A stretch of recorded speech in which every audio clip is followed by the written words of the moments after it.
A Windows machine has been hacked. It's your job to go investigate this machine and find clues to what the hacker might have done. In the previous two videos, I did easy hacking tests and I struggled. So let's see if I can do better. Connect to the Windows machine using RDP. Nice. Already a phrase I'm not familiar with. Remote Desktop Protocol is a protocol used to establish remote graphical session over the network. Username administrator, password let me in. Oh, it says start machine right here. I'm just blind. Ooh, and it's in my browser. Wait, it's only giving me 1 hour. Time left until attack box expires. So I have to do this in under an hour. We are in. This is Windows 10. Network 4. Do you want to allow your PC to be discoverable? Oh, connecting to 10.34.2.3. Do I need to know this? Wait, why? What's happening? Sysinternals.com. Wait, I know this tool. What's the version and year of the Windows machine? Is it Windows 10? And the year. I forgot how to look this up on Windows 10. System? Windows Server 2016. It's not Windows 10. Windows Server 2016? Surely this is not it. Boing? Oh, it was correct. Whoop whoop, your answer is correct. Hell yeah. Oh, a PowerShell window just opened up. That's not a good sign. Stuff is definitely happening to this virtual machine. Which user logged in last? There are hints next to some of these questions. I'm not going to take them now. How to see which user logged in last on Windows Server. You can use the net user command in the command prompt or PowerShell. So I do Windows R. Oh, that opened it for my actual Windows. PowerShell.exe and net user. Boom. Jenny John. Wait, the default account is John. Administrator is Jenny. So how do I know who logged in first? Choose the user you want to check and type net user username. The output will include last logon date and time for that specific user. Net user Jenny. Last logon never. So it's definitely John. Just double checking. Oh, what is that? Temporary mim.exe. What is that? There's definitely something wrong with this computer. So John last logged on in 2019. Windows 10 is getting old. Oh wait, answer format and there are a bunch of stars. That's not John. Or maybe John has a last name? John Jones. So it's definitely not John. Look at this answer format. Interesting. How to see who logged in and where into a Windows computer. I need to go into event viewer, Windows logs. I need to look for ID 4624 inside of event ID. And those are logon events. 4624, where are you? Boom, 4624. Security ID, account name. Wait, is this it? It's an administrator, source network address. Wait, so surely this is it. Let's just double check with the answer format. 1, 2, 3, 1, 2, 3. Oh, once again, the mim.exe window. I should probably write this down. Mim.exe. Keeping this for later. And I forgot how many characters that was. 1, 2, 3, 13. Ooh, this has 15 characters and the answer format is 14 characters. Or maybe this is it without the $sign. Wait, let me try. Boom. Submit. Your answer is wrong. Whoops. Oh, wait. There are a bunch of logons up top. Why did I do that one? This one says special logon. Why is it special? Oh, details. Subject, username, administrator. Oh my God, it's administrator. You have to be kidding me. Submit. Correct.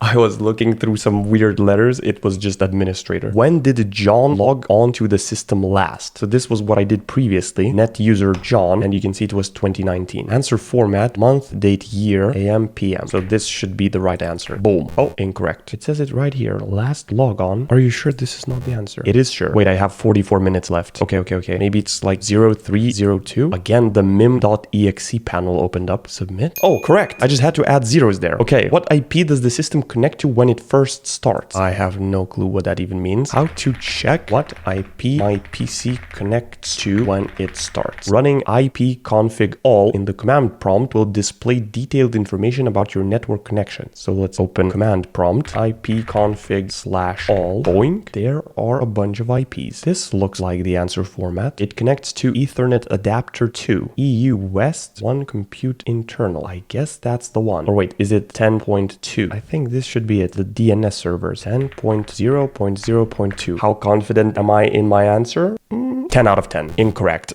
Fuck. Is it 10.1? It is not. What? Okay, it wasn't 10 out of 10. Open settings, navigate to network and internet, click network and internet. Network and internet, no internet access. Select your connection, choose either Ethernet or Wi-Fi. Find the IPv4 address, scroll down. Wait, properties here. Details, driver, advanced, status, IPv4 address, but this doesn't really fit the answer format. These fit the answer format. It wasn't the DNS server, it was probably this. Oh, mim.exe, what are you? 10, 10, 0, 1. Now my confidence is 0. Submit. Incorrect. Understandable. See past network connections, Windows 10. Oh, I have to download Wi-Fi history view.exe. Can I do that inside of a virtual machine? Internet Explorer. Oh wait, but I don't have any internet connection. Your security setting level puts your computer at risk. Wi-Fi history view. Content from the website listed below is being blocked by Internet Explorer enhanced security. Is it just blocking Bing? This page can't be displayed. Okay,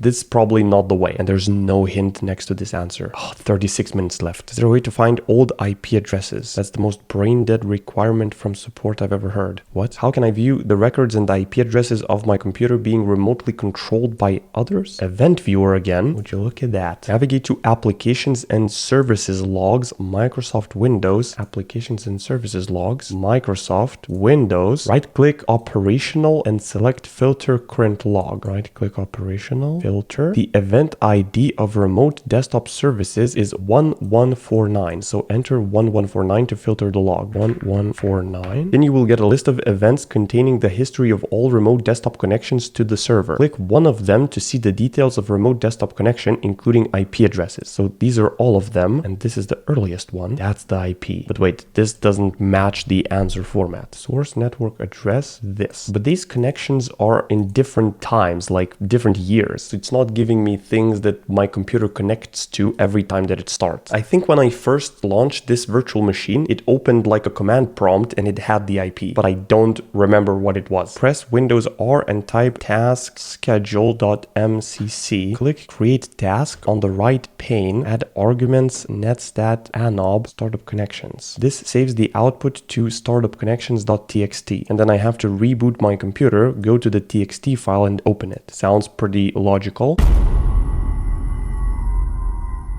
Okay, I close this and then restart. Choose a reason that best describes why you want to shut down this computer. Okay, unplanned. You have been disconnected. Reconnect. Is it going to erase everything that I did? Because this is a virtual machine. Hopefully not. I have 21 minutes remaining and this is how many tasks are left. We're back. So let's go here.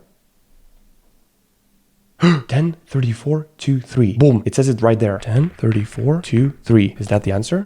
Beautiful. So all I had to do is just restart my computer and it showed it there. I don't know how I would have been able to find it normally without restarting. Maybe there was no way. Either way, let's move on. What two accounts had administrative privileges other than the administrator user? List them in alphabetical order. Jenny and John. Your answer is incorrect. Ooh. To check for administrator users on a Windows server, you can use the netplviz command. Netplviz. Boom. Jenny, administrator, and guest. Oh yeah. John was just a regular user. Guest, Jenny, submit. Correct. What's the name of the scheduled task that is malicious? Ooh, surely it's mim.exe. Oh, it's definitely not mim.exe. If I go into run, then task schedule.mcc. Wait, display all running. Task name, cache task, and msctf monitor. Doesn't seem like it's either of those. What if I go into task manager? Is there anything interesting here? Maybe. Who knows? 16 minutes left. What's the name of the scheduled task that is malicious? Okay, scheduled task. Surely that's a clue. Active task / update, game over, automatic app update. Okay, so a bunch of them are inside of Microsoft Windows. Can a malicious program live there? Probably. And some of them are at the / location, such as flash update 22. Machine expiring soon. Your machine is going to expire soon. Close this and add an hour to stop it from terminating. I can add one more hour. The timer was fake stress. There was no way I was going to do these in 16 minutes. So how do I find a task that's malicious? How do I know which one it is? Active tasks are tasks that are currently enabled and have not expired. So there may be tasks that have expired. Pay close attention to tasks with triggers that are unusual for your environment, just tasks that run every minute or tasks that run when the system starts up. Oh, I can see how often it triggers. After triggered, repeat every 2 minutes indefinitely. After triggered, repeat every 5 minutes this indefinitely. Game over. Can I double click? Amazon EC2 launch instance initialization. What? There's check logged in at 5 p.m. every day. Clean file system at 5 p.m. Startup netstat at system startup. This is the one that I created and my task has not run yet. And this one, Amazon EC2 launch. Why does it say Amazon? Is that like a fake name that the attacker could use? And it has the same date that John logged in. Surely this one's it. The answer format. This is not it. Oh, status disabled. What does that tell me? Not much. So I think these are all of the custom tasks that are created. Check file system. Well, this one must fit. Check file system. But how would I know that this is malicious? It starts at 4:55 p.m. every day, and that's it. That's all the information. Triggers, actions, start a program. Ooh, it starts this program inside of TMP and CPS1. And what does the Amazon one do? Oh, it also starts a program, but the program is inside of System32. So maybe that's okay. All of them start a program. Like, how do I know that this isn't malicious? Windows style hidden something. It has the word hidden in its name. Wait, this might not even be it. File system, submit. It's correct. Okay, but but I did it just because the answer format matched clean file system. How do I know that this is actually malicious? I guess maybe because it launches something inside of my C drive and all the other ones do something with PowerShell or inside of System32. Oh, this one also does it in C drive. I don't know. Anyway, what file was the task trying to run daily? So if I go into clean file system, nc.ps1, nc.ps1, boom, beautiful. What port did this file listen locally for? Is it 1348? Not sure. TMP again opened up. So I guess I should go here. These are the things that are corrupting my computer, and it's ncps1. Doesn't seem like it's here. Can I view hidden files? Nope, still not here. Or actually view file extensions. Oh, this is it, ncps1. What if I open this with Notepad? Oh, that's a bunch of symbols. Oh, relay traffic coming in on port 8000 over TCP to port 9000 on 10111. What does relay traffic mean? Relay traffic generally refers to the process of forwarding or passing data from one network or device to another, often through an intermediary. So if the traffic is coming in on port 8000, then that's the port it's listening to, right? 8000, submit. Incorrect. Send the file to this IP port 8000. Here there's port 53. What port did this file listen locally for? Locally, right.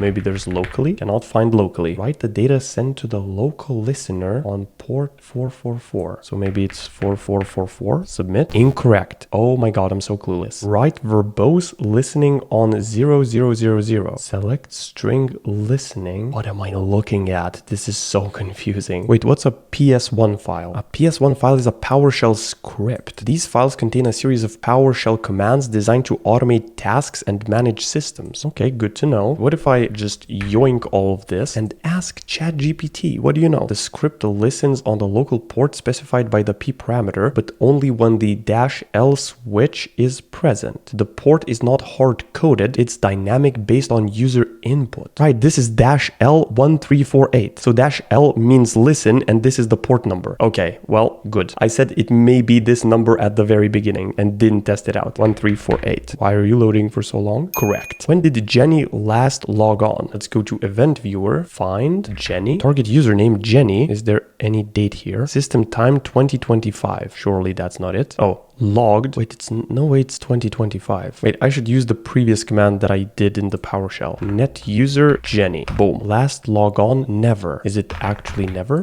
Correct answer. That was a trick question. At what date did the compromise take place? So the compromise is this, when it listened to this port. It's at 4:55 p.m. every day. I guess I need to find when was this created. 2019. Beautiful. 2019. Correct. It's getting easier. During the compromise, at what time did Windows first assign special privileges to a new logon? So is it this time right here, 4:56? Surely it wouldn't just repeat this date, right? And there is a hint, which means this is probably a hard question. So during the compromise, I know that it took place in 2019. Okay, so I need to look for different types of logs on that date. Maybe it's system logs. And then if I go down to 2019, there are log clear events by this user, the person who compromised it, I think. There's a special logon by the same user. Wait, maybe this is it. Privileges, and there are a bunch of privileges, so surely this is it. So it was 8:14 a.m. Answer format, month, day, year, hours, minutes, seconds, p.m. So this has to be it. Your answer is incorrect. Really? Maybe I don't need a 0 on the month? Incorrect. This is the earliest special logon. Yeah, it set a bunch of privileges, or maybe it's user account management, but there are no privileges here anywhere. There are 3 special logons and then log off. Yeah, the same user just logged out. Or maybe I need to add a 0 next to the hour. Wait, surely this wasn't it. It wasn't it. Okay. At what time did Windows first assign special privileges to a new logon? Oh,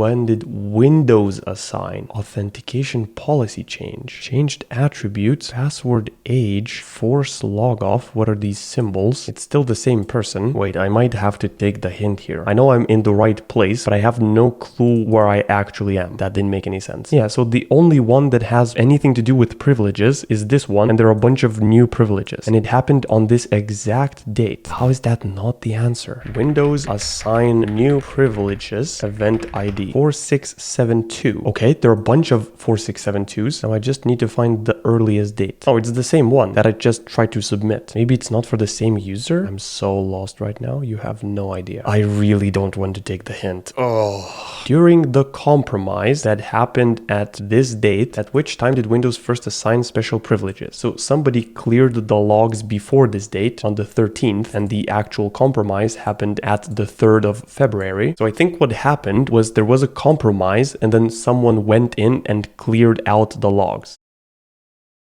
Hell no, man. What the fuck? What if I go into this folder? Is there anything else here? System.txt. What is this? Wait, is this another log? Administrator guessed the command completed successfully. What command? Ooh, there is a time here. Original install date. And why was this notepad here inside of the hacking file thing? What is d.txt? I have no clue what this is. And what's mimout? Mimikatz Alpha x86 release. Wait, that's the answer to the other question. What tool was used to get Windows passwords? Surely it's Mimikatz, because here it says PowerShell login passwords. Boom, there are passwords. My secret pass. So it's Mimikatz. Submit. Correct. Okay, how did I find this one without that one? So I guess let's leave this one for later and move on. What was the attacker's external control and command server's IP? Oh, so it's either going to be in this sys file or the D file. Okay, there are just a bunch of numbers here. What about sys? There is some server here and IP addresses. I don't think this is it. Answer format. It has 3 at the end. If there was no answer format, I'd be screwed big time. Schedule tasks, backdoor, PS1. Backdoor. That has multiple meanings. Port 8081. Xiao Cheng. Mail pass-through.bug Gmail. Hold on a second. This might be it. Is there a question about the email? What was the extension name of the shell uploaded via the server's website? What was the last port the attacker opened? And check for DNS poisoning. What site was targeted? Maybe the questions don't get easier. Are there any IPs? IP 127001, port 443. That would have been my answer if I didn't know the answer format. Something Windows DMP. Can I open this file somehow? No. I don't know if I even fully understand this question. External control and command server's IP. So like the IP that the attacker is connecting from into the computer. This was the IP that my computer connects to when it first starts. And so this is asking me what IP is the attacker from. I'm looking inside of the NCPS1 file. It says send a file to 10.1.15 port 8000. But this has 3 symbols at the end. Okay, what's the other one? What was the extension name of the shell uploaded via the server's website? Okay, let's just take this one at a time maybe. What is this? Amazon EC2 launch. This is a suspicious thing that happens at system startup. It's currently disabled, but it last ran in 2019 on the same date that the attack happened. And this is what it does. It starts this program, Windows System 32, PowerShell, that it puts in non-interactive, no execution policy, unrestricted file. Okay, let's maybe find that location. AWS. Oh, maybe this is is something legit. Eat C2 launch log. Okay, there are a bunch of IPs here. Windows sys prep configuration complete. This all happened on the breach date. Maybe this is where I'm supposed to be. Username administrator. I think that's the person that's hacking us. Maybe. What am I looking at? Well, this is some sort of a log file, but what does it tell me? Wait, this is supposed to take 45 minutes. It's already been 2 hours. External control and command servers. A command and control server is a central server used by attackers to manage and control compromised devices, often forming a botnet. To identify the IP address of an external command and control C2 server, you can use a combination of methods, including analyzing network traffic, leveraging online tools, or examining system logs. System logs, you say? Then it's 100% in the event viewer. Wait, maybe let's return to this question. During the compromise, at what time did Windows first assign special privileges to a new logon? Find special privileges logs on Windows. You need to examine the security event log in event viewer. Yeah, but security, the oldest things here are from the 13th date, and the breach happened on the 3rd. Oh, never mind. Oh my god, this whole time... I had the date confused in my head. No way. I'm used to it like this: year, month, day, or the other way around: day, month, year. And this is the stupid, like, why would you put this switched around stupid format? This is the month, then this is the date in the middle randomly. So this didn't happen in February. It happened on the 2nd of March. So I have a bunch of logs from that date. Yes, I should have been looking down here on the 2nd of March. Oh my god. Are there any special logons here? Boom. No way, this was actually the mistake. Surely not. It's incorrect. Oh, these two have subject domain name NT authority, and this one has window manager. So this is when Windows set the execution policy. Because the question is, at what time did Windows first assign special privileges? So this has to be it then. This has to be it now. It's not it. How's that not it? It says window manager and a bunch of privileges. Or maybe, when did the breach happen exactly? In the task scheduler, clear file system, it ran on exactly 4:56:16 p.m. And back inside of event viewer, oh, these are 4:09. So I have to get it after the breach. This is 4:56:11, and then boom, there's a logon after this and special logon. So then maybe this is it. Let's add zeros into the date format. Submit. Incorrect. But I feel like I'm onto something. Oh, there comes the mim.exe. During the compromise, first I need to know at what time the compromise took place exactly. I know it was on the 2nd of March, but what time? Well, this file always triggers at 4:55 p.m.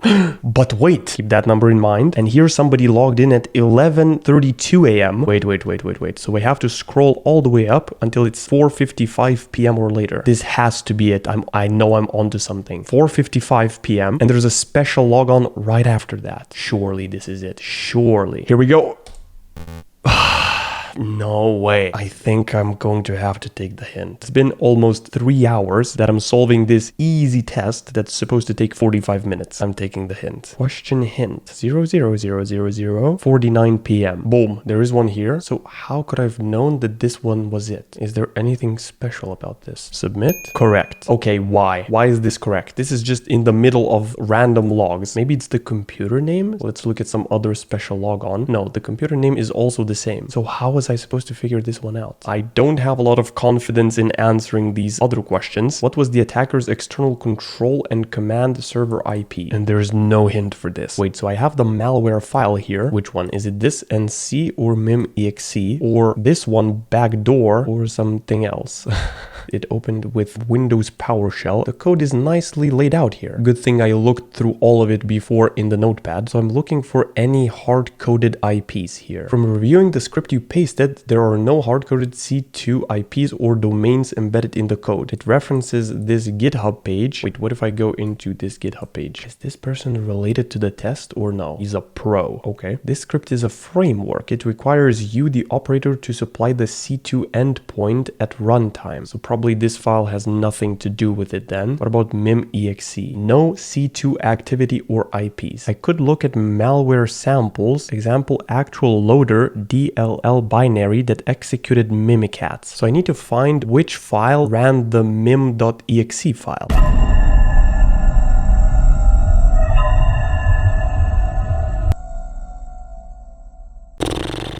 I am beyond lost. I have no clue what to do, and there's no hint for this. I'm just stuck looking at event viewer, task scheduler, and the temporary folder. I guess I'm rage quitting for today. Oh, it's been 4 hours. We'll see if I can figure this out tomorrow.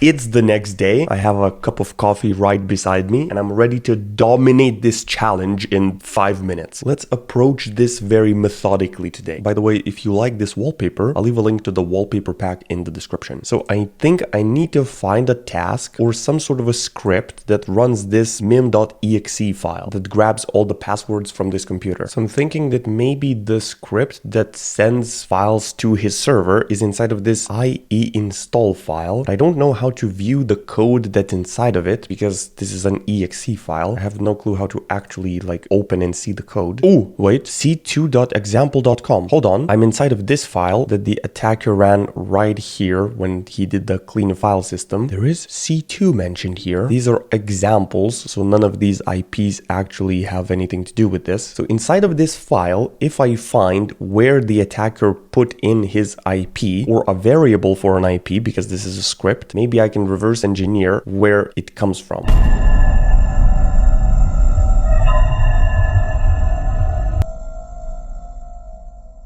You know what? I'm giving up. I didn't want to do this, but I just have no clue how to do it. It's been over 7 hours and I'm just looking at these 4 questions without getting any further. I want to know how to do this, so let's look up for a solution. Okay, he found the IP inside of the hosts file. I know that you can block some websites inside of this file. Why did he decide to look here? Oh, so they're hiding their tracks by putting Google as their IP or something? Or pretending that this IP is Google. There's absolutely no way I would have found this. Just no way. You can see this IP here. This isn't an actual Google IP. I would have never found this in a million years. Oh, so that is DNS poisoning because the attacker is pretending that this is Google. So this should be google.com. Correct. Okay, this is how you do the firewall part. He goes into inbound rules. It's the first one. Allow outside connection for development 1337. I have never looked at a firewall, so nothing really stands out for me. I'm glad that I probably wouldn't have figured this out on my own, even if I gave this another 7 hours. I had fun while doing this part, but then starting from this question here, I just hit a brick wall. Let me know if you want to see me attempt doing more of these. And there's one more thing I wanted to mention. I recently launched a community to help beginner YouTubers get to 100,000 subscribers on a platform called School. As you probably know, I had a YouTube program and I will no longer be selling it to new people because it's now going to be a part of that community. So it's no longer just a program, but also a place to share wins, review each other's channels, do Q&A, ask for advice, and support each other. But really, what I think is the most valuable is the actual network of people who are also paying to be a member, so you know they're taking it seriously. Currently, the price to join is $19 a month, and it will increase to $29 a month after the first 100 members. So if that sounds interesting, go to the link in the description to join the community.